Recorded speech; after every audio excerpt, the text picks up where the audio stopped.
Guys, welcome back to my YouTube channel. I hope you all are doing well and I'm also doing well.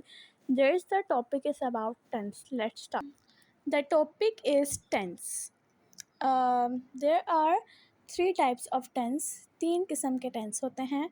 Present tense, past tense, future tense. Present tense होता है मौजूदा हालत. आपने जो मौजूदा मतलब अभी अभी जो टाइम चल रहा है, मैं इस टाइम में वीडियो बना रही हूँ, तो ये मेरी प्रेजेंट है कंडीशन है. पास्ट कंडीशन जो आपका गुजर चुका है, जो जैसे कि आप अपने नानी के घर गए थे ना, अब आप वहाँ से आ गए, तो वो आपका पास्ट कंडीशन में आता है. अब फ्यूचर टेंस ये है कि आने वाला मुस्तकबिल, कि मैं बड़ी होकर एक डॉक्टर बनना चाहती हूँ या मैं बड़ी होकर इंजीनियर बनना चाहती हूँ, तो ये फ्यूचर कंडीशन में आता है. हमारे पास तीन किस्म के टेंस होते हैं. There are four further kinds of tense. अब इन तीन टेंस के आगे चार किस्म के इकसाम्स होते हैं. ठीक है. Indefinite, continuous, perfect and perfect continuous. Indefinite बहुत आसान होता है और कंटिन्यूस जो जारी चल रहा हो. परफेक्ट और परफेक्ट कंटिन्यूस. अब टेंस पर बहस करने से पहले हम फ़िक्रात में इस्तेमाल होने वाले हिस्सों का जिक्र करते हैं. Subject, verb, object. सब्जेक्ट होता है फ़ाइल, काम करने वाला.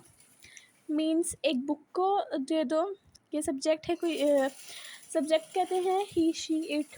जैसे कि वो, मैं, हम, एक्स्ट्रा.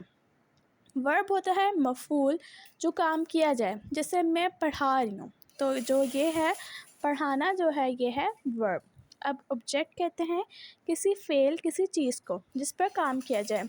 मिसाल के तौर पर एक चेयर है, मतलब ऑब्जेक्ट कोई भी चीज़. एक चेयर है, एक बुक है, एक पेन है, उसको आप कह सकते हैं object. Now we discuss the present indefinite tense. अब हम बताएंगे प्रेजेंट इंडेफिनिट टेंस के बारे में. प्रेजेंट इंडेफिनिट टेंस क्या होता है? प्रेजेंट का मतलब होता है मौजूदा हालत और इंडेफिनिट का मतलब होता है आसान, और टेंस तो टेंस होता है.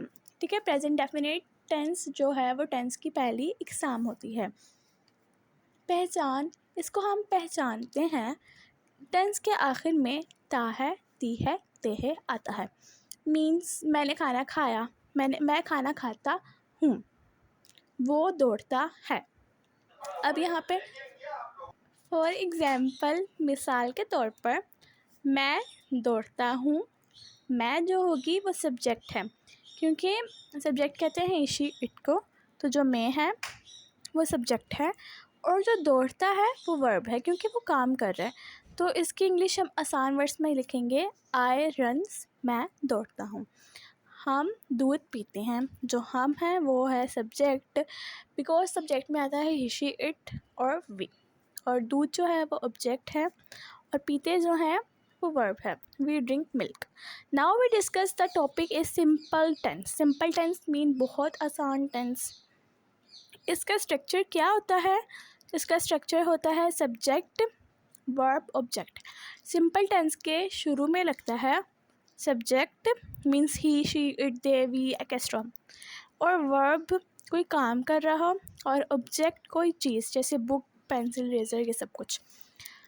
If the word has third person and singular noun, so we add S और ई एस विद वर्ब. मतलब वर्ब अगर तीसरा पर्सन हो और वो सिंगुलर हो, मीन्स सिंगुलर कहते हैं जैसे मैन, ये सिंगुलर होते हैं, तो हम ऐड करते हैं एस और ई एस को. अब हम देखते हैं कि हम एस और ई एस किस में ऐड करते हैं.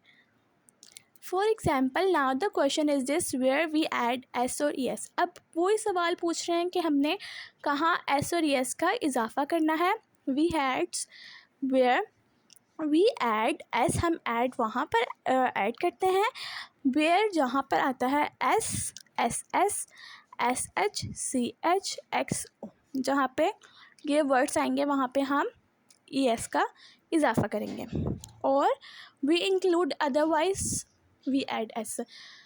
जहाँ पर S, S S, S S H, C H, X O आएगा वहाँ पर हम ई एक्स का इजाफा करेंगे. और जहाँ पर ये सारे लफ्ज़ नहीं होंगे वहाँ पर हम एस का इजाफा करेंगे. फॉर एग्ज़ाम्पल, वो दौड़ता है. वो जो है वो सब्जेक्ट है, दौड़ता जो है वो है वर्ब। लेकिन यहाँ पे हम ईएस का इजाफ़ा इसलिए नहीं करेंगे क्योंकि रन्स के आखिर में ये सारे लफ्ज़ नहीं आ रहे, तो यहाँ पे इसलिए हम एस का इजाफ़ा नहीं करेंगे। तो इसकी इंग्लिश आ जाएगी ही रन। फॉर एग्ज़ाम्पल अली गेंद पकड़ता है। अली जो है वो सब्जेक्ट है और जो गेंद जो है वो ऑब्जेक्ट है और जो पकड़ता है वो वर्ब है। जैसे सब्जेक्ट किसी नाम चीज़ या ही शीट को कहते हैं और ऑब्जेक्ट कहते हैं किसी भी चीज़ को, बुक वगैरह ये सब चीज़ें आ जाती हैं। पकड़ता कहते हैं, वर्ब कहते हैं मीन्स कोई काम जो कर रहा हो, ठीक है। अब अली कैच द बॉल, अब यहाँ पे ई एस का इजाफ़ा क्यों होगा, क्योंकि ये देखें सी एच यहाँ पर लिखा हुआ है, क्योंकि यहाँ पे सी एच है और यहाँ पे भी सी एच लिखा हुआ है। इन्होंने हमें बताया था कि जहाँ पे आखिर में ये लफ्ज़ होते हैं वहाँ पे ई एस लगता है, तो इसलिए हम यहाँ पर ई एस का इजाफ़ा कर देंगे। Now I am give you 5 sentence, you convert the sentence into English। अब मैं आपको कुछ 5 सेंटेंस दूँगी, अब आपने इन 5 सेंटेंस को इंग्लिश में कन्वर्ट करना है। ओके। अली स्कूल जाता है और तुम खाना खाते हो, जमीला हंसती है, लड़कियाँ गाना गाती हैं, कुत्ता भौंकता है। आई होप आपको मेरी छोटी सी वीडियो समझ आ गई है। अगर मेरी ये छोटी सी वीडियो समझ आ गई है तो मुझे अपनी दुआ में याद रखना। Bye bye.